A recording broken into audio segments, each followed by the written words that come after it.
Hello accounts people, time to have a look at some international issues on VAT returns. Made up name Beastly International VAT Limited. Just a quick reminder, particularly if you're an AAT student, focus on learning why, not just the mechanics of it, and then something different either in the exam or in real life. You should be able to cope with it. Also remember there's lots of information on HMRC's website, including guidance on filling in box 6 and 7, which are the most contentious. So just a reminder, according to their website, exports and supplies to EC member states, imports and acquisitions are on boxes 6 and 7 respectively. And there's guidance on all the other ones as well. If their website isn't good enough and doesn't provide the information, then there are other options to contact HMRC by email, telephone or writing to them. So this company then, we're going to do their VAT return ending 30th of June. And they import and export goods, but there's no UK sales, but they're UK based, so they will have some UK purchases. You can't avoid the odd jar of coffee or whatever if you're based in the UK. All figures are exclusive, so no messing about with inclusive and exclusive on this exercise. It's complicated enough as it is. So we've got some sales and we've got some purchases and a couple of other little oddballs which we're going to throw in at the end and just have a think about. Our first item then is a sale to an EU VAT registered company. Well, there's no VAT on that because we don't need to charge it, it's zero rated. However, we can't ignore it. It belongs in box 6, it's part of our outputs. And it belongs in the EC or EU output box, supplies of goods excluding 2 other EC member states. So we're going to need to put it there as well. Then we've got a sales out of the EU, well again zero rated, and also belongs in box 6, 09320. I've got that the wrong way around, I was practicing, but not in box 8 because it's outside the EU, but we are still making the sale, it's still recorded. Then we've got some sales to EU companies, but they're not registered, or they just haven't given us our VAT. When they get a bill with VAT on it, they're soon going to tell us. Zero rated then, so no zero rated items in most of Europe, but we're charging this at UK rates. It's UK government collecting the tax, so nothing are as a percentage of £1,000 and 10p is nothing, but it is an input, the net, so it's going in box 6 and we're dealing with the EU EC, so it's got to go in box 8 as well. Then we've got our, oh look, a reduced rate. Okay, it's only 5%, but it's some VAT we're going to collect in for the government. Let's hope they don't spend it all at once, because 5% of £20 is a quid. Just like the zero rated though. A small item, but it's going in box 6 and box 8 because it's EU. Oops. Nearly did that. Then we've got a slightly more serious amount of VAT. VAT on £250.50. Just about half fill a government jag. £50 and 10p. And we're going to put it in box 6. The net of course. And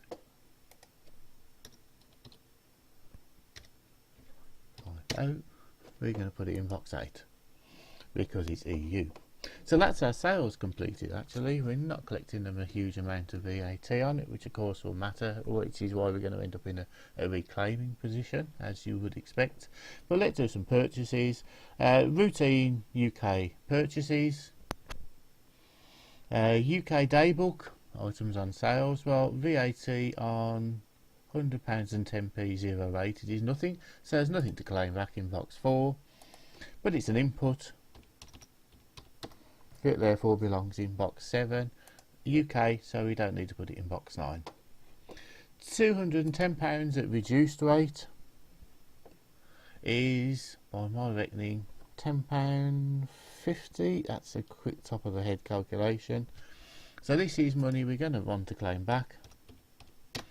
Claim it back in box 4 and then record in box 7 next to our other item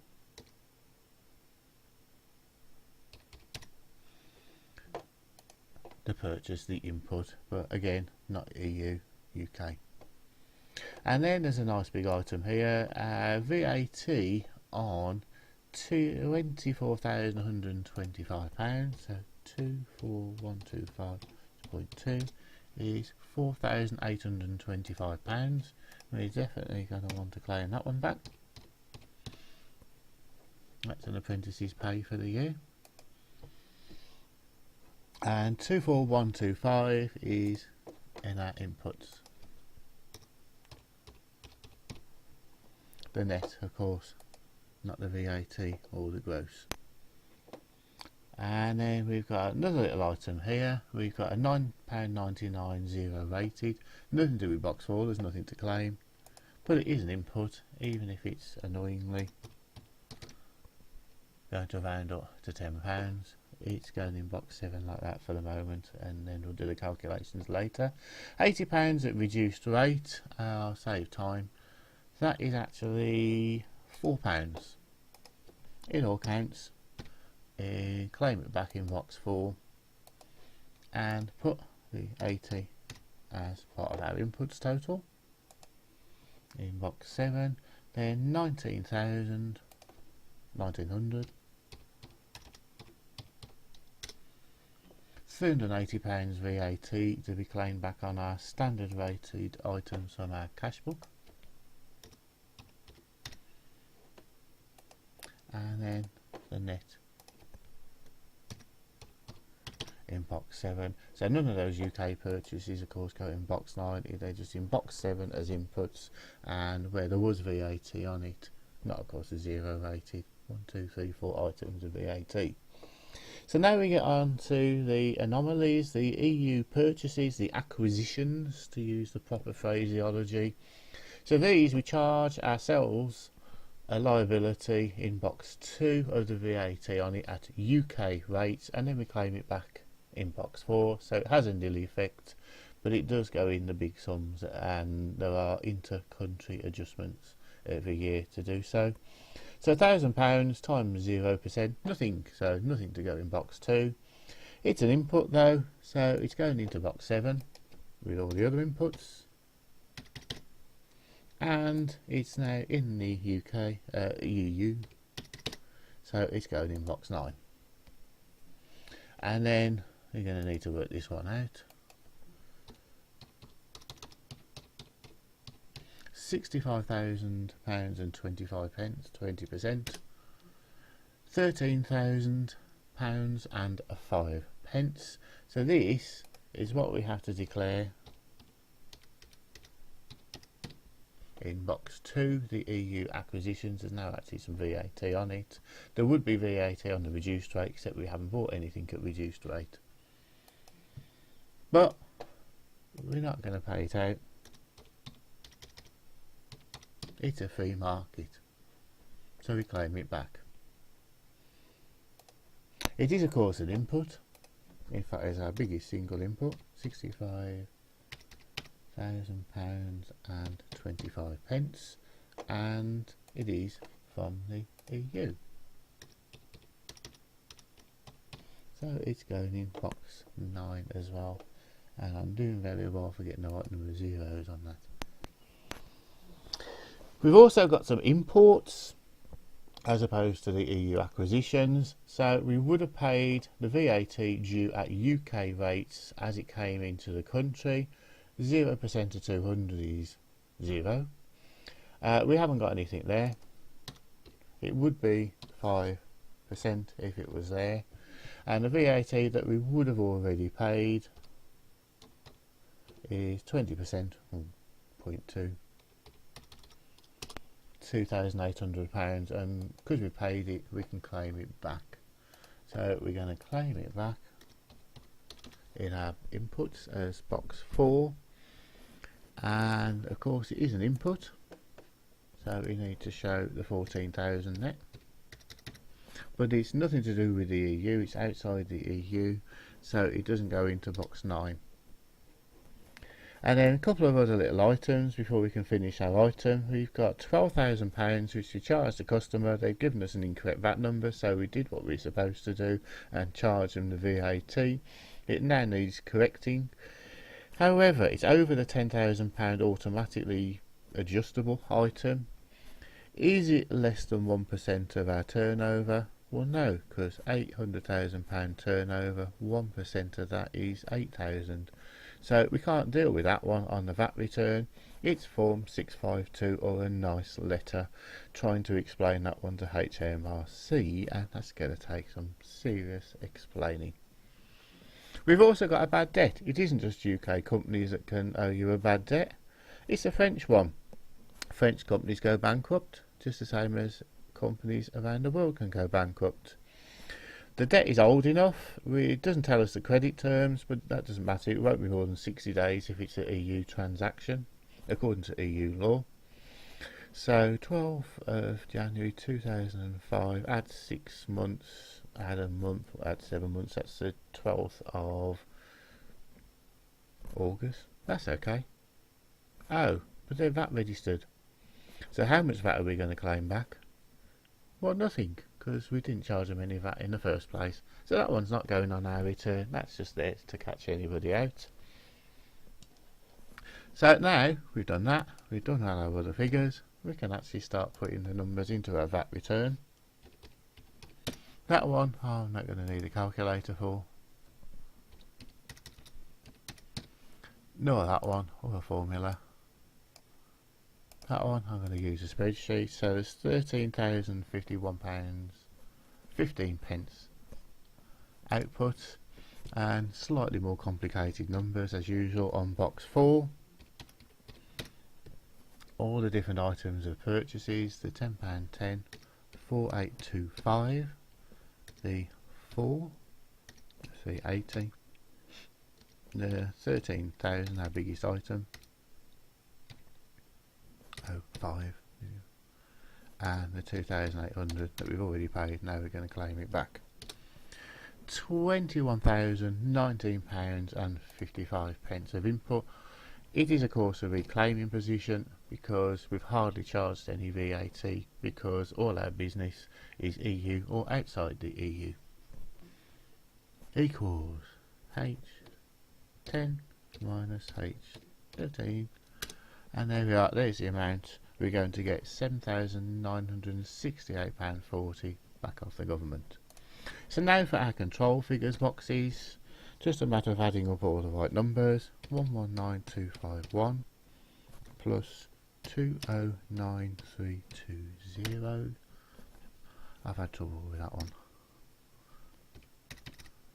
£1,000 and 10 pence. The £20 reduced rate, and the 250.50. So 349,822 to the nearest pound. A little bit of leeway either way, doesn't really matter. It's a control figure. And this is the most contentious one. I don't think HMRC are too bothered about the inputs, but they're on here, we're putting them in. The 210, the 24125, our UK purchases. £9.99 cash book. £80 from the cash book. 1900 from the cash book. 1,000 zero rated. Biggest single item, 65,000. And 200. I missed that off on the figures, but I'm putting it now. Well done if you spotted that. And the 14,000. a total of £106,625.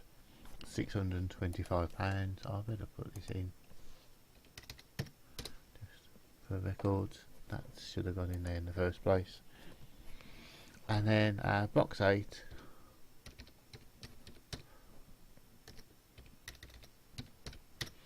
EU sales only,